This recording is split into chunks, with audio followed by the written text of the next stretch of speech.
آزادی حسین جان جگر جان حسین جان جگر جان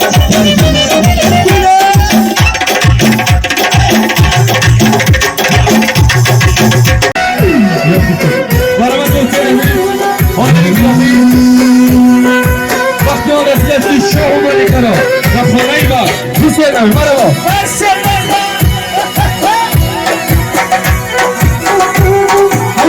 شما دیار می جان بابا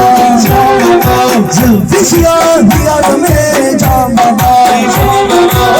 شما دیار می جان بابا جام شراز نکنه جان بابا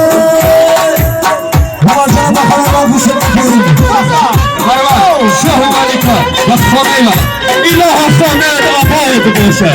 زیبندی خونسه ها آزاد باشه زیکونت تا و پیری سارو خورده تمامی اهلی بیتر شاد باشه یه گرده حسانی مبارک باشه شای خونده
بگی جان شوی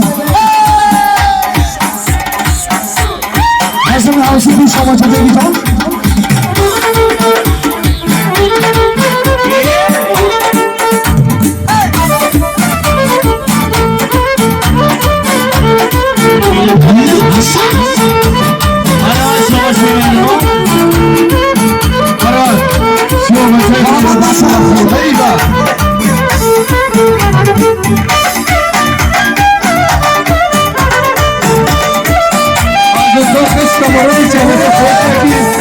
چرا با خانه ای وقت میزه نمونم توی وقتی ما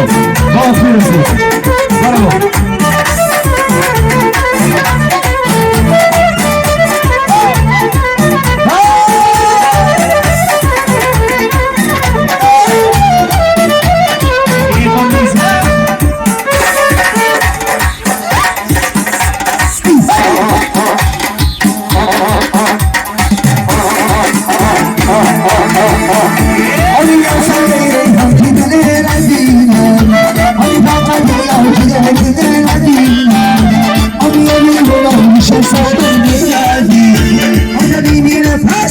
Seni la dina me